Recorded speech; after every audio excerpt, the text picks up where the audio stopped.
Hi good morning friends, मेरा नाम विशाल है और आप देख रहे हैं हमारा यूट्यूब चैनल जिसका नाम है डिजिटल गुरुकुल।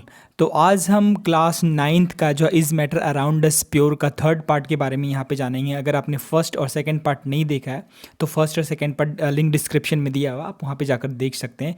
और इसका फर्स्ट चैप्टर भी आपको लिंक डिस्क्रिप्शन में मिल जाएगा, मैटर इज़ आवर सराउंडिंग में, तो आप वहाँ भी जाके देख सकते हैं। ठीक है, तो थर्ड पार्ट में यहाँ पे हम बात करेंगे फिजिकल एंड केमिकल चेंजेस के बारे में। यहाँ देखेंगे कि किस तरह से फिजिकल और केमिकल चेंजेस होते हैं। देखिए, फिजिकल चेंजेस का बेसिकली मतलब होता है कि कोई भी फिजिकल अपीयरेंसेस है उसमें चेंजेस हो जाना। जैसे कि सॉलिड में आप ले लीजिए, बर्फ़ को ले लीजिए, तो बर्फ़ जो है हमारे पास कुछ टाइम तक अगर रखेंगे उसको रूम टेम्परेचर पे, धीरे धीरे वो लिक्विड में कन्वर्ट हो जाएगा। ठीक है, और केमिकल चेंजेस की बात करें, कोई भी चीज़ बर्निंग हो गया तो बर्निंग हमारे पास केमिकल चेंजेस में आ गया। जैसे कि पेपर वगैरह उसको बर्न करते हैं तो हमारे पास केमिकल चेंजेस में, वो एक्चुअली फिजिकल और केमिकल चेंजेस दोनों का एग्जाम्पल आप बोल सकते हो, क्योंकि वो फिजिकल भी हमारे पास जिस तरह से रहता है वो उसका शेप चेंज हो जाता है, और केमिकल जो होता है वो बर्निंग प्रोसेस में उसको हेल्प करता है। ठीक है, तो क्या फिजिकल भी चेंजेस हो गया, केमिकल चेंजेस भी हो गया वो। और दूसरे केमिकल चेंजेस की अगर हम एग्जांपल हम बात करें तो जैसे कि पानी में अगर हम सॉल्ट वगैरह या शुगर वगैरह मिलाते हैं तो उसका टेस्ट चेंज हो जाता है। ठीक है, तो वो हमारे पास केमिकल चेंजेस का बेस्ट एग्जांपल है।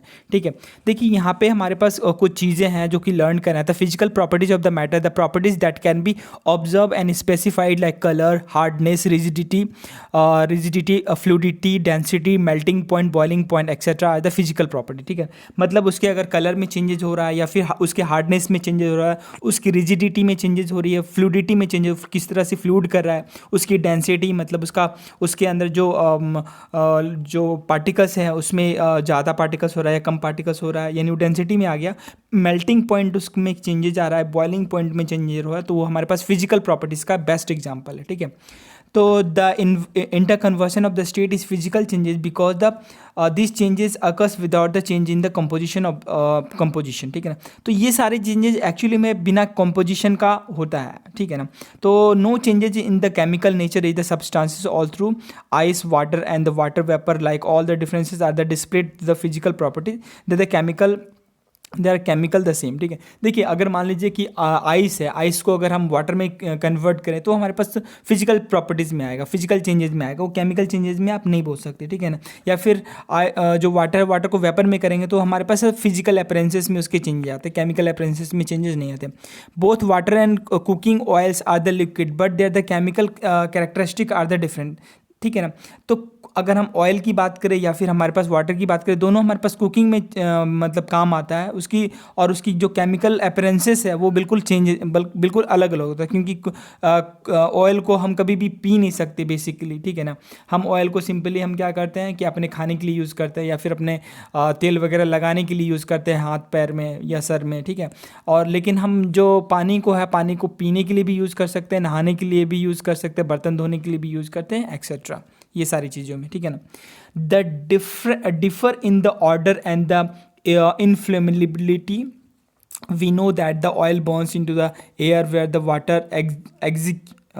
existing fire, it is the chemical property। ठीक है, जैसे कि ऑयल जो है बर्निंग के लिए हेल्प भी करता है एयर के साथ मिल करके, क्योंकि जैसे कि पेट्रोल हो गया या डीजल हो गया वो बर्निंग के लिए हेल्प करता है। लेकिन हमारे पास अगर पानी की बात करें तो सीधे सीधे पानी क्या करता है, जो फायर है उसको क्या करता है, उसको बुझाने में हेल्प करता है। ठीक है, तो ये दोनों की प्रॉपर्टीज़ अलग हो, तो यानी कि दोनों का केमिकल नेचर अलग होगा, तो दोनों में केमिकल चेंजेस भी अलग होंगे। ठीक है, during this process one substances react with the another to undergo the changes chemical composition, chemical changes bring changes into the chemical properties of matter and we get new substances. ठीक है, chemical changes में हमारे पास दो अलग अलग तरह के जो प्रॉपर्टीज़ वाले चीज़ें होती हैं वो मिक्स होकर के एक नया जो केमिकल सब्सटेंसेस हमारे पास फॉर्म करता है। A chemical changes is also called the chemical reaction. ठीक है ना, केमिकल चेंजेस हमारे पास केमिकल रिएक्शन में आता है। During the burning of the candle both physical and chemical changes like place and you can distinguish these. ठीक है ना, तो अब दोनों का सेम एक ही एग्जांपल, केमिकल चेंजेस और फिजिकल चेंजेस में भी हमारे पास एग्जांपल आ जाता है। बर्निंग ऑफ द आपका कॉयल का भी बात कर सकते हैं या फिर बर्निंग ऑफ द कैंडल का भी बात कर सकते हैं। दोनों फिजिकल और केमिकल चेंजेस दोनों आता है। कुछ इस क्लासिफाइड क्वेश्चंस हैं यहाँ पे, वो बताना है क्लासिफाई केमिकल्स और फिजिकल चेंजेस। जैसे कटिंग ऑफ ट्री, ये आपके पास क्या फिजिकल चेंजेस में आ गया। Melting of butter in the pan, ये भी आपका फिजिकल चेंजेस में आ गया, ठीक है ना। रस्टिंग ऑफ अलमीरा, ये आपका केमिकल चेंजेस में आ गया, ठीक है ना। लेकिन जब उसको हम अलमीरा में जो रस्टिंग प्रोसेस, रस्टिंग को अलग करेंगे तो उसका फिजिकल अपीयरेंसेस भी आपका चेंज होगा, ठीक है। Boiling of water to form the steam, ये आपका फिजिकल चेंजेस में भी आ गया और केमिकल चेंजेस एक्चुअली नहीं, सिर्फ फिजिकल चेंजेस ही आया, sorry. Passing of electric current through the water and the water break down into the hydrogen and oxygen gases, ये आपका केमिकल चेंजेस में भी आ गया और आपका नहीं सिर्फ केमिकल चेंजेस में आया, क्योंकि आपके पास अगर वो उसका ऑक्सीजन अगर लिक्विड ऑक्सीजन में है या फिर ऑक्सीजन आपका लिक्विड ऑक्सीजन में है तो आपका ये आपका फिजिकल चेंजेस नहीं होगा, सिर्फ केमिकल चेंजेस में आएगा, ठीक है। Dissolving common salt in water, ये आपका केमिकल चेंजेस में आ गया। Making fruit salad with the new fruits, तो ये आपका फिजिकल चेंजेस में, क्योंकि फ्रूट को कट करने के बाद ही हमारे पास होता है। और हमारे पास केमिकल चेंजेस की burning of the paper and would, ये आपका फिजिकल केमिकल दोनों में आ गया, ठीक है। तो ये आपका क्वेश्चन है, आप इसको आराम से ट्राई कर सकते हैं और इसको आराम से बता सकते हैं, ठीक है। नेक्स्ट में आपका जो क्वेश्चन है, what are the type of the pure substance. देखो प्योर सब्सटेंस को जानने के लिए सबसे पहले प्योरिटी के बारे में जानना होगा। तो प्योरिटी के बारे में मैंने आपसे पहले भी डिस्कस कर चुका कि प्योरिटी, जैसे कि हम प्योर घी की बात करते हैं या प्योर दूध की बात करते हैं, लेकिन एक्चुअल में वो प्योर साइंस के मैटर में वो प्योर एक्चुअल में नहीं होता, क्योंकि साइंस के मैटर में अगर प्योर की बात करें तो सेम काइंड ऑफ पार्टिकल्स जो होते हैं वो हमारे पास प्योर फॉर्मेशन में एग्जिस्ट करते हैं। लेकिन यहाँ पे सेम काइंड ऑफ पार्टिकल्स नहीं, यहाँ पे अलग अलग तरह के पार्टिकल्स हैं। जब अलग अलग तरह के पार्टिकल्स यहाँ पे सब्सटेंसेस हैं तो अलग अलग तरह के फॉर्मेशन में वहाँ पे एग्जिस्ट करता है। अब इसको क्लासीफाइड करते हैं एलिमेंट और कंपाउंड में। एलिमेंट और कंपाउंड की अगर हम बात करें, एलिमेंट क्या होता है, एलिमेंट हमारे पास जैसे कि हाइड्रोजन हो गया, helium, lithium, beryllium, carbon, potassium, nitrogen, oxygen, ये सब हमारे पास एलिमेंट हो गया। लेकिन दोनों को मिक्स करेंगे, दो केमिकल को मिक्स करेंगे तो कंपाउंड में आ जाएगा। जैसे कि हाइड्रोजन और ऑक्सीजन को मिक्स करें तो वाटर में बन जाएगा, ऑक्सीजन और कार्बन को मिक्स करें तो कार्बन डाइऑक्साइड बन जाएगा। तो ये सब हमारे पास क्या हो जाएगा, अनप्योर। ये हमारे पास प्योर सब्सटेंस, मतलब हमारे पास प्योर सब्सटेंस में फॉर्म कर सकते हैं इसको। अब प्योर एलिमेंट हमारे पास जो एग्जिस्टिंग सिंगल फॉर्म में सिंगल पार्टिकल्स में एग्जिस्ट करे वो हमारे पास सिंगल एलिमेंट में कहलाएगा, ठीक है। एलिमेंट यहाँ पे रॉबर्ट बॉयल जो थे फर्स्ट साइंटिस्ट है जो कि उन्होंने टर्म यूज़ किया एलिमेंट का 1661 में।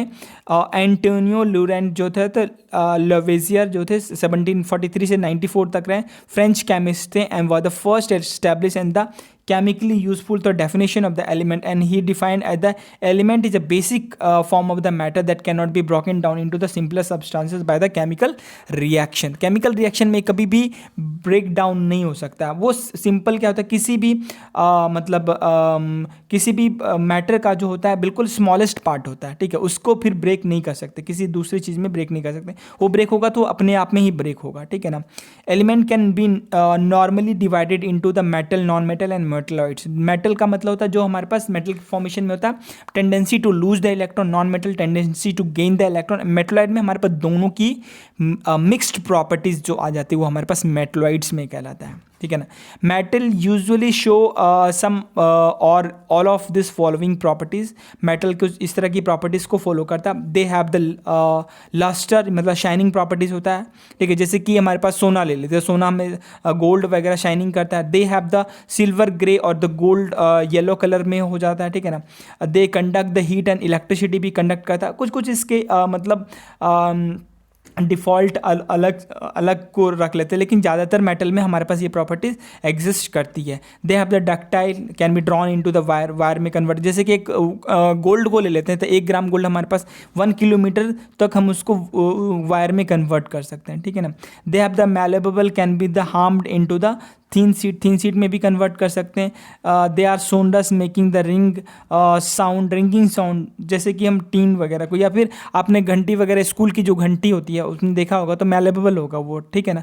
तो मतलब हम सोनरस होगा, मतलब उसको साउंड क्रिएट कर सकते हैं उसमें, ठीक है ना। जैसे घंटी बजाते हैं, मास्टर जी घंटे बजाते हैं टन टन टन, तो वो हमारे पास क्या होता है, साउंड क्रिएट करता है, वो हमारे पास छुट्टी का एक होता है, ठीक है। तो example of metals are gold and silver, copper, iron, sodium, potassium etcetera ये सब हमारे पास क्या है, रूम टेम्परेचर हम पे हमारे पास सॉलिड फॉर्मेशन में। तो सिर्फ मरकरी ही है जो एक जो मेटल है लेकिन हमारे पास लिक्विड फॉर्म में एग्जिस्ट करता है। मैंने बोला था कुछ एक्सेप्शनल केसेस होते हैं, ठीक है ना। Non metal usually show some of all the following properties, अलग अलग तरह की प्रॉपर्टीज यहाँ पे नॉन मेटल्स यूज़ करती है। They display the variety of the colours, अलग अलग तरह के कलर्स इसमें आते हैं। They are the poor conductor of heat and the electricity, poor conductor of heat भी उसमें कम कंडक्ट करता है और हीट भी उसमें कम करता है और इलेक्ट्रिसिटी भी ना ही करेगा, मतलब ना के बराबर करता है। कुछ एक्सेप्शनल केसेस वो मैं बताऊंगा, ठीक है ना। दे आर नॉट ल्यूस्टर, सोनरस और मैलेबल। एग्जाम्पल में नॉन मेटल का हमारे पास हाइड्रोजन, ऑक्सीजन, आयोडीन, कार्बन, यानी कि कार्बन में कोल आपका हो गया या कोक हो गया, ब्रोमीन हो गया, क्लोरीन हो गया, एक्सेट्रा। ये सब हमारे पास एलिमेंट है the intermediate properties between those of the metal and non-metal. They are called the metalloids कहलाते हैं। एग्जाम्पल में हमारे पास बोरोन हो गया या सिलिकॉन हो गया या जर्मेनियम हो गया, ये सब हमारे पास क्या है, नॉन मेटल के मेटलॉइड्स के एग्जाम्पल है, सॉरी, ठीक है ना, जिसमें कि दोनों की दोनों प्रॉपर्टीज एग्जिस्ट करती है, ठीक है। नेक्स्ट में यहाँ पे देखिए कंपाउंड, नंबर ऑफ एलिमेंट 192, ये सब हमारे पास हैं, ठीक है ना। और मेजॉरिटी एलिमेंट का हमारे पास सॉलिड में एग्जिस्ट करता है। 11 एलिमेंट जो कि गैसेस फॉर्मेशन में रूम टेम्परेचर पे होते हैं, 2 एलिमेंट रूम टेम्परेचर पे लिक्विड में हो जाएंगे, ठीक है, ब्रोमियम और हमारे पास ये जो अभी हमने पढ़ा मरकरी, ठीक है, मरकरी एंड ब्रोमियम हो जाएगा। एलिमेंट हमारे पास जैसे गैलियम हो गया, सीजियम हो गया, ये become liquid at the temperature of slightly above room temperature पे भी हमारे पास से गैलियम या फिर सीजियम हमारे पास वो भी क्या होता है, रूम टेम्परेचर से थोड़े से भी ज़्यादा पे हमारे पास क्या होता है, वो आपको लिक्विड फॉर्मेशन में रहता है। कंपाउंड देखिए, कंपाउंड हमारे पास, कंपाउंड की बात करें तो compound is substance composed of 2 और मोर एलिमेंट्स, 2 या 2 से ज़्यादा एलिमेंट में हमारे पास कंपाउंड के फॉर्मेशन में होता है। जैसे chemically combined with the another in a fixed proportion. एक इसका देखिए प्रोपोर्शनली जो होता है ना, एक्चुअल में ये फिक्स होता है। जैसे कि हमारे पास हाइड्रोजन ऑक्सीजन कर लेते हैं, हाइड्रोजन और ऑक्सीजन का अगर एक एलिमेंट की बात करें तो उसके जो कंपोजिशन होंगे ना वो बिल्कुल फिक्स्ड कंपोजिशन होंगे। तो ये हमारे पास आगे जाकर के इसके कंपोजिशन के बारे में हम बात करेंगे।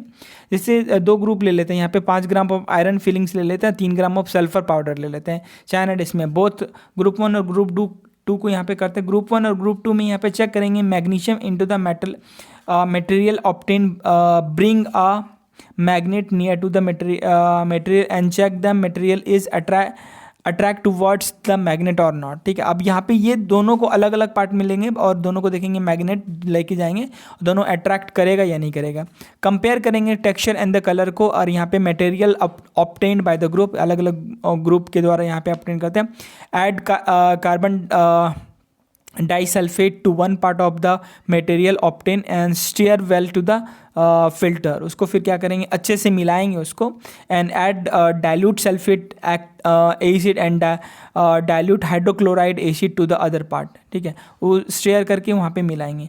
मिक्सचर और कंपाउंड, यहाँ पे 2 चीज़ के बारे में बात करेंगे। मिक्सचर क्या होता है, कंपाउंड। बहुत सारे लोगों को कन्फ्यूजन होता है यहाँ पे, मिक्सचर भाई वही होगा जो कंपाउंड होगा, लेकिन नहीं, ऐसा नहीं होता। अब देखिए एलिमेंट जो होता है, कंपाउंड एलिमेंट या फिर कंपाउंड की अगर हम बात करें, just mix together to form a mixture. Element एक एलिमेंट ले लेते हैं और एक कंपाउंड या कंपाउंड ले लेते हैं, ठीक है ना।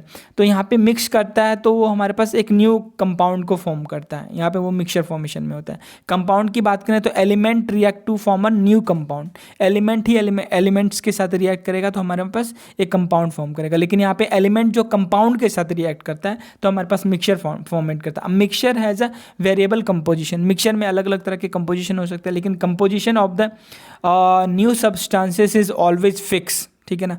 न्यू सब्सटेंस में हमारे पास जो कंपोजिशन होगा फिक्स होता है। अब क्योंकि इसमें फिक्स इसलिए होता है और इसमें फिक्स नहीं होता है, वेरिएबल इसलिए होता है क्योंकि हमारे पास ये एलिमेंट दूसरे कंपाउंड के साथ मिक्स किया, जबकि यहाँ पे एलिमेंट के साथ ही मिक्स किया, इसलिए हमारे पास फिक्स हो जाएगा। Element show the properties of the continuous substances, constituent substances, ये हमारे पास जो सब्सटेंसेस एक्चुअल में हमने जिसके साथ फिक्स किया वो उसकी प्रॉपर्टीज़ को बताएगा। यहाँ पे न्यू सब्सटेंस जो होगा टोटली डिफरेंट होगा दूसरी प्रॉपर्टीज़ से, ठीक है ना। जैसे कि हम सोडियम लेते हैं, उसकी प्रॉपर्टीज़ अलग है, क्लोरीन लेते हैं उसकी प्रॉपर्टीज़ अलग है, बिल्कुल उसको खा नहीं सकते अलग अलग, लेकिन दोनों को मिलाएंगे तो बिल्कुल हम रोज़ खाते हैं। जैसे कि सोडियम क्लोराइड हो गया, नमक हो गया, ठीक है ना। अब सोडियम को हम कभी भी खुले अवस्था में नहीं छोड़ सकते हैं, ठीक है ना, क्योंकि वो ब्लास्ट कर जाएगा, लेकिन हम इसको खुले दोनों को मिक्स कर देंगे तो आराम से खुली अवस्था में इसको छोड़ सकते हैं, ठीक है। The constituent can be the separated Fairlie easily by the physical method से भी इसको सेपरेट कर सकते हैं मिक्सचर को, लेकिन इसको कभी भी ईजिली मेथड से नहीं, इलेक्ट्रोकेमिकल रिएक्टेंट्स के साथ इसको सेपरेट कर सकते हैं। देखिए सबका यहाँ पे हमारे पास जो धारणाएं होती है वो अलग अलग होती है। अब ये धारणाओं को के अकॉर्डिंगली हम यहाँ पे उसको हम डिवाइड करते हैं, और लेकिन हमें जो सच्चाई है, जो हमारा प्रैक्टिकल प्रूफ है, उसको हम लेकर के चलते हैं, ठीक है। The material obtained suspension is necessary for the actually, ठीक है। देखो perform all the above the steps with both the elements separately. यहाँ पे देखिए ये जो अगर हम बात करें यहाँ पे जर्मेनियम इसकी बात कर रहे थे ग्रुप 1 और ग्रुप 2 की बात कर रहे थे यहाँ पे, ठीक है। तो ये सारे मटेरियल यहाँ पे ऑब्टेन होते हैं, परफॉर्म करते हैं सारे स्टेप बाय स्टेप को, दोनों को एलिमेंट को, इसमें आयरन सल्फेट और सेपरेटली, ठीक है ना। Did the material obtain by the two groups looks the same, क्या वो दोनों ग्रुप हमारे पास सेम दिख रहे हैं क्या? दोनों को देखिए ग्रुप 1 में अलग प्रॉपर्टी थी, ग्रुप 2 में हमारे पास अलग प्रॉपर्टी थी, तो दोनों को ऑब्वियस सी बात है बिल्कुल नहीं सेम दिखेगा, ठीक है ना। दोनों का मैग्नेटिक प्रॉपर्टीज बिल्कुल नहीं सेम। कौन से ग्रुप में यहाँ पे मैग्नेटिक प्रॉपर्टी दिखाई दे रहा है? सबसे पहले मैग्नेटिक प्रॉपर्टीज़ का मतलब होता है कि जिसको मैग्नेट अपनी ओर अट्रैक्ट करता है वो हमारे पास मैग्नेटिक प्रॉपर्टीज़ में आ गई, ठीक है। The adding dilute sulphuric acid और the dilute hydrochloric acid did both the groups obtain a gas and did the gas in the both the cases smell or same or the different। तो दोनों cases में हमारे पास gas का same smell कर रहा है या फिर अलग स्मेल कर रहा है, ये हम देखेंगे, ठीक है। क्योंकि एक केसेस में हमारे पास अलग स्मेल करेगा, दूसरे केसेस में हमारे पास अलग। The gas obtained by the group 1 is hydrogen. It is the colorless, odorless and the combustible. It is not divided into the combustion test for the hydrogen. It is the class and the gas obtained by the group 2 is the hydrogen sulfate. It is the colorless gas with the smell of the rotten eggs, ठीक है। अब यहाँ पे हमारे पास एक group 1 का जो होगा